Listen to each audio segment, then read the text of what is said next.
My wife went to Mexico last week for a friend's bachelorette party, and aside for the plane ticket, the hotel and the first day's food and drinks, she didn't spend a penny all week. I mean, on the credit card it's as clear as day that on Monday up until about 9 p.m. she was buying dinner, stuff at the hotel shop, drinks at the bar, souvenirs, and then at 9 p.m. she didn't spend another cent the entire week until she was at her layover airport in Dallas. She says it's because her friend took over and paid for everything. I guess this is plausible, but it still is giving me a funny feeling. What is worse is that my wife is a person who posts her entire life on Instagram, on TikTok, mostly Instagram, but if she does anything from get a latte to picking the kids up at school, she will post it either as a picture or as a story. The last thing she posted on TikTok was that trend of people jumping into their vacation from the airport, and after that her social media is blank.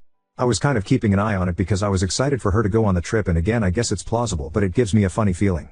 When she got home I said I can't wait to see all the pics she took, and she really blew me off and said that she just didn't feel like taking pics that week. She has also been incredibly distant, and last night she said she just felt like sleeping on the couch because the AC hits better. This is 100% true, but I swear I heard her talking on the phone in the middle of the night. When I got up to check on her I accidentally tripped over the dog and made a huge racket, so when I got downstairs she appeared to be asleep. I brought all of this up this morning and said I'm not accusing her of anything, but all this put together is making me feel uneasy. I wasn't trying to bait her or fight with her, just get my feelings on the table. She said you a major fucking asshole for bringing this up on her first day back at work. I said I wasn't trying to pry, just communicating with her, and she said your communication is prying and I am not discussing this with you ever again. She then took the kids to summer camp and left. Her friend posted on social media up until about the third day, but there were no pics or tags of my wife, and then that friend deleted everything from a couple of days leading up to the trip. The bride-to-be rarely posts, so it's not surprising that she doesn't have much. Update 1. So I realized that her text probably synced to her iPad, so I just checked. It took me a while to figure out the passcode, but I did. But there was a message at 9:15 the night she got to the resort from a number with no contact info that said, okay, I'll meet you in the lobby. Is the app you said Signal? I looked up Signal and it's kind of like WhatsApp. The iPad doesn't have Signal on it. Edit 2. If you have been following my comments, you've seen that my sister is coming over, and she's an insane internet sleuth and is relentless when it comes to this cheating stuff. She also scares me a bit, so I'm hoping this isn't a mistake. I'm going to probably stop responding for a while so we can talk and she can do her thing. I am numb, but she can do this. Thanks for everyone and the nice comments and the reality check, it's not looking good. Edit 3. She cheated. My sister was able to get lots of info from the real estate guy, and my wife denied it at first but then admitted it. Soru, it took so long to update, but I'm numb. Have literally zero idea what to do now. Oop, I love my little sister to death, and obviously her skills and tenacity were invaluable here, but I don't think the world is ready for how vicious she can be. Oop, my sister had a burner phone and texted him as my wife that her husband, me, was suspicious, so she had a new phone and for him to contact her on Signal there if he wanted to stay in touch. Literally in seconds he sent a Signal message, and through the course of an hour or so my sister, again pretending to be my wife, was able to get him to reminisce about the week they had. He sent pics of them together in a bar, them on the beach together, etc. We took pics of the Signal messages with another phone, so there is 100% smoking gun evidence of her with the guy and him saying how much fun they had. Oop, what I can't get over is how sleazy the guy is. He's not attractive, he's overweight, his real estate website reads like some get-rich scheme. He literally looks like Tony Soprano with 30 extra pounds and greasier hair. I'm ripping myself up because I just don't get it. I probably make more money than he does, combined we certainly do, so what did he have that was worth it? Is it that I spent our money on maxing out retirement accounts and college savings and not flashy BS like he obviously does? I mean, I could understand if she was attracted to hippie or rock climber / surfer dude with rock hard abs, but this guy makes it so much worse. I feel like such a failure. Oop, I'm sorry, I've had well over 1,000 questions asking for clarification. If you are asking how we found out who the guy was, it went like this. I logged into my wife's iPad and there was a single message from an unknown number where my wife said she would meet him in the lobby and asking what the Signal app was. I googled that number and it's a real estate agent's number who works in South Florida. I found his Instagram and was able to verify that he was in fact in Mexico this past week, supposedly on a golf trip with his friends. Update 2. For people looking up our personal stuff, we don't live in Lubbock, nor does my wife work for the Lubbock school system. We grew up in the area and went to college there but have long since moved to another community. Please don't try to research this as you may hurt someone who is totally not involved. I'm getting lots of advice to delete this and I don't want to, but I may have to. Edit 5. I know people really want updates and we've been talking, arguing, screaming, threatening all day long. I'm more confused than I was this morning, that's for sure. But I'm also confused, exhausted, sad, upset, nervous, and I don't know what to do. I did make a preliminary appointment with a family law attorney tomorrow to talk about protecting assets and how to navigate the legal way ahead regardless of what I chose to do. I will say that there's a subreddit that this was cross-posted to, and it may be the most toxic group of people I've ever seen online, and I feel really bad for those people. As for the privacy issues, no one has figured out who we are. That's not a challenge, by the way. I'm very tired and I doubt people are still invested, but if there's still interest I can update either on this post or a new in a few days. I'm really hoping to sleep tonight. My sister still has the kids and they are having a blast and went to the lake with her boyfriend's family today, so I'm glad they are in good hands. Oop, in one of her more lucid moments today I was begging her to tell me why she chose a guy who weighs 300 pounds with greasy hair on his fourth marriage with at least 6 kids, and she flat out told me he made her feel special. I guess I don't know women at all because I've spent my entire life trying to not be that guy and have my wife set up for retirement, my kids set up for college, we have a nice second home on the lake, I took risks to move from engineering to management in my company so I could provide our family with everything. I work late hours, I love my kids and coach little league and volleyball and swimming even though I can barely doggy paddle. I love her parents and paid for them to go to Hawaii with us last year.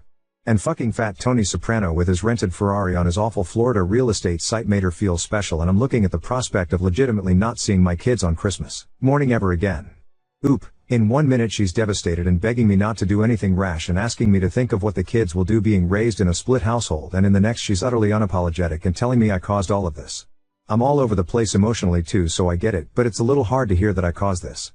Oop, it will definitely happen, but I need to talk to the lawyer tomorrow first. I think if I hadn't asked my sister to babysit yesterday and today, this would now be a viral cheater story all over TikTok with the pics to prove it. Oop, no, nothing graphic, just like selfies taken at the bar with arms around each other, them sitting on the beach in lounge chairs sort of snuggled up. There's a few pics where he paid for her to do parasailing and riding ATVs. There's enough where she can't deny she was spending time with him, but nothing graphic enough that would make me want to blow my brains out. Update 3. This has been the worst week of my life, and it's been an absolute whirlwind of activity trying to get things set up in a life that I don't even really recognize anymore. First of all, I am now in the process of getting a legal separation from my wife with the aim of getting divorced. She and I both want to take the process very slow so it's fair to everyone. I do have a personal lawyer who is handling the separation, but even she recommends that it will be cheaper and easier for us to do a mediated divorce. She, the lawyer, not my wife, has a colleague who has this sort of package deal where we will work with a certified counselor while we are meeting with the mediation lawyer to handle the legal aspects. The goal is to learn to be co-parents and friendly while go through the breakup.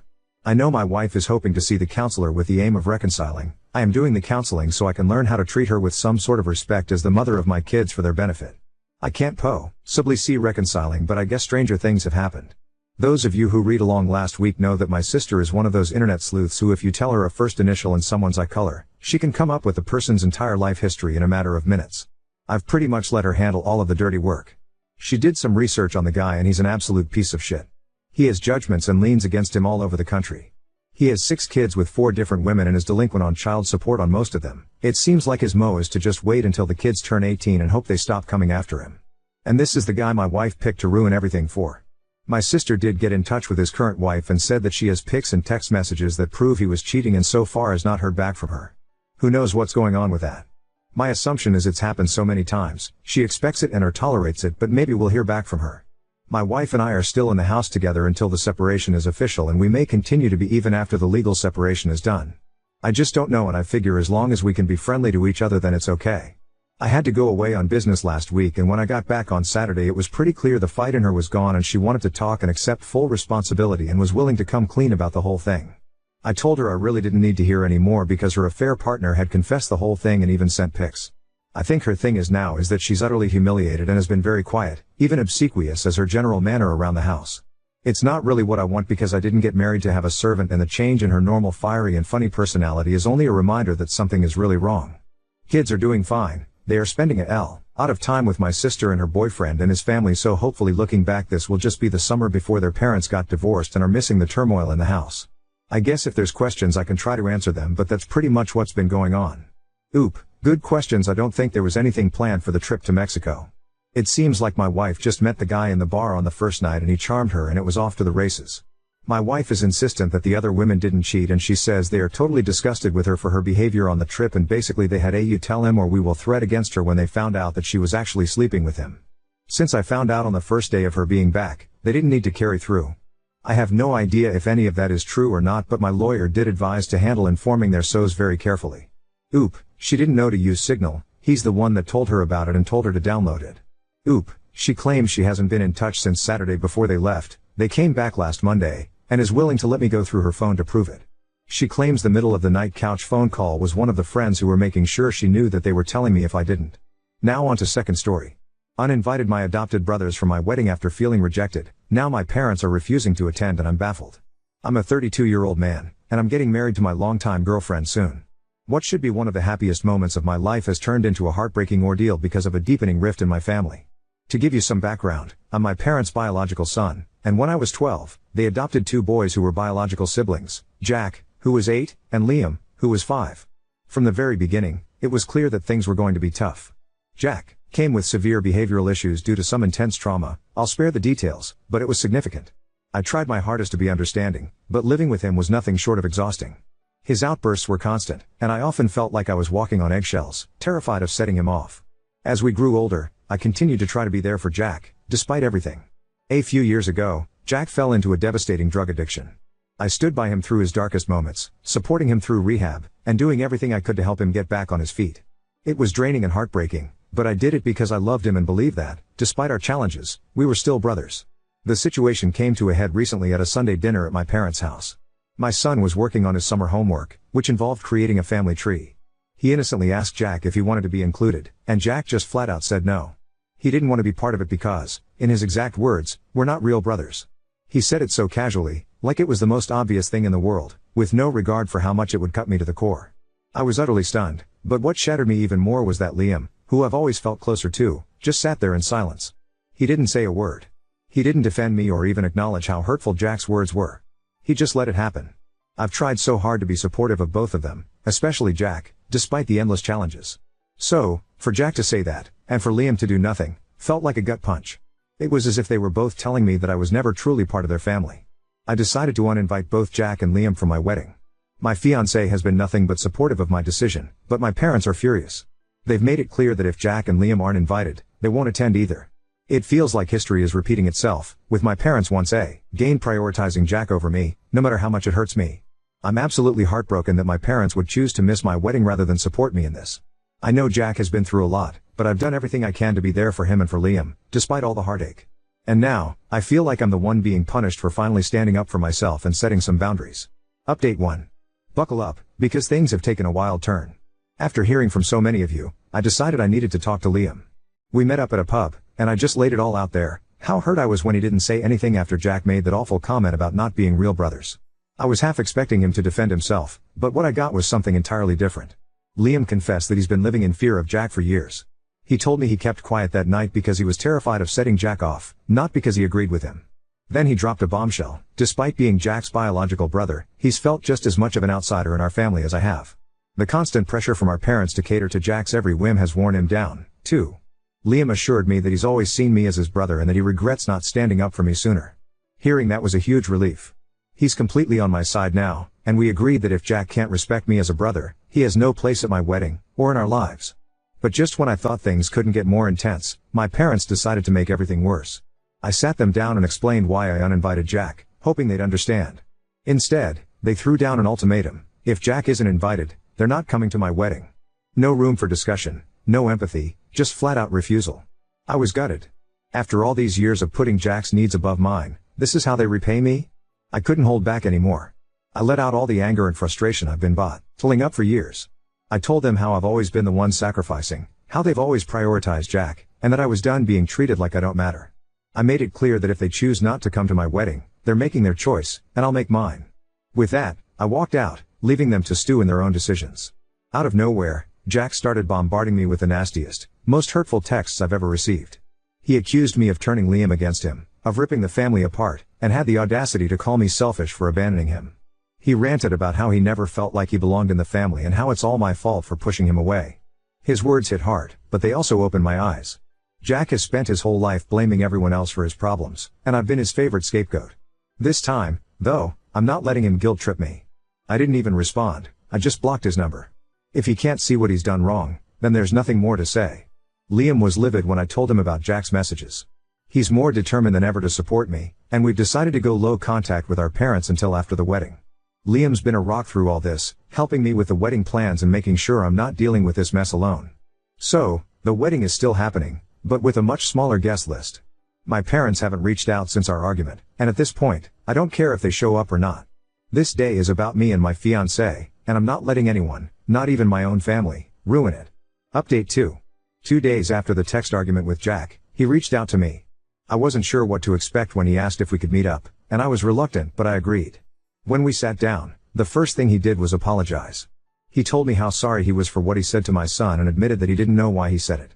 Jack seemed genuinely remorseful, and I could tell that he really meant it. This wasn't just another apology to smooth things over, this was different, and it felt sincere. After apologizing, Jack took a deep breath and confessed something that I probably should have seen coming. He told me that he had relapsed before the argument even happened. Hearing that hit me hard. It explains so much about his behavior in the weeks leading up to that moment, the irritability, the distance, the way he was withdrawing from everyone. I realized that I had missed all the signs. I'm not proud to admit it, but I was so caught up in my frustrations with Jack's behaviors and my wedding that I didn't stop to think that something deeper might be going on. Jack's confession wasn't just about the relapse, it was about taking responsibility in a way he's never done before. He went on to tell me that after realizing the damage he'd caused, he had made the decision to check himself into treatment. This might sound like a typical step, but for Jack, it was monumental. In the past, Jack's only gone into treatment because he was either sectioned by social services and forced into it, or because my parents threatened to kick him out if he didn't get help. But this time, he made the decision on his own. That was something he'd never done before, and it showed me that he was serious about wanting to change. He told me that he is doing this because the prospects of losing me, his brother, was too much and he couldn't handle it. He wants to take this seriously because he wants to show me he can do it. He told me he sees me as his family, and he feels so guilty for making me feel like I wasn't his family. Jack has also agreed to start taking medication to help calm his nerves, something he would never do before. It's now been about 5-6 days since Jack checked himself in for treatment, and I've been visiting him regularly. At first, I went alone because I wasn't sure how my son would feel about seeing Jack so soon after everything that happened, but after a few visits, I felt it was important for my son to see that Jack was making an effort to make things right.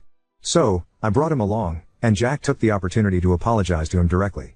It was a really emotional moment for me as a parent. My son is still young and doesn't fully understand everything that's been going on, but he could see that Jack was sorry, and that seemed to make a difference to him. They even spent some time together, just talking and playing, and it felt like a big step forward for all of us. Throughout all of this, my brother Liam has been incredibly supportive. We've talked a lot about Jack, and it's clear that Liam wants to see him succeed just as much as I do.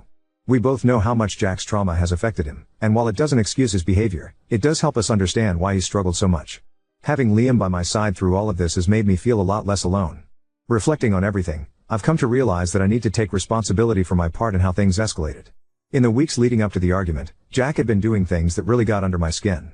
Instead of addressing it calmly, I let my frustration build until I finally snapped. Looking back, I can see that his behaviors were likely tied to his relapse, and I should have seen that sooner. I feel guilty for not recognizing the signs and for reacting the way I did, but I'm trying to focus on what I can do to support Jack now that he's taking his recovery seriously. When I wrote my first 2 posts, I was in a place of deep frustration with Jack, and though nothing I said was incorrect or a lie, I definitely painted a picture of Jack's most negative moments without everything else. I want to remind everyone about Jack's trauma. Jack was a victim of severe abuse by his biological family, including extensive CSA, Liam also, but Jack's was a lot more intense. Jack jokes now that he was their biological father's favorite in all the wrong ways. Jack got into drugs at a pretty young age, but has been clean, or so I thought, for a while. I mentioned this before, but Jack has told me in the past that even now, almost 20 years after he was adopted by our parents, there is not a day where he doesn't think/have nightmares about his abuse. He says the only moments of peace he gets is when he's high. Jack's trauma runs deep, and it's something that continues to affect him every day. I'm not making excuses for his actions, but I do think it's important to remember that he's dealing with a lot of pain. Despite everything, I still believe in Jack. I believe that he has the strength to overcome his past, and with Liam and me by his side, I'm hopeful that he can get through this. I also want to take a moment to thank everyone who offered advice and support on my last post. Your words helped me see things from a different perspective and gave me the push I needed to approach this situation with more compassion. There's still a long road ahead, but I'm optimistic that we're on the right path now. For now, things are looking up. Jack is taking his treatment seriously, and our family is slowly healing. We're taking things one day at a time, and I'm committed to supporting Jack as long as he's committed to helping himself. Thank you all again for your support. Your advice has been invaluable during this difficult time. Some of you may call me weak or naive for thinking this time will be different. But I am prepared to take that risk one more time for Jack, as he has shown me over the last week he is genuinely wanting treatment and he wants to be better. Jack's told me he wants to earn back his invite, but not to give it him yet. He said he will prove he deserves it. I really hope so. Some therapy would probably be useful. I haven't had it for a long time now. My parents are still being my parents. I've come to realize that every time they get involved in my relationships they just make things worse. But, at least things aren't worse than they were before, and they apologized to me for saying they wouldn't come to my wedding.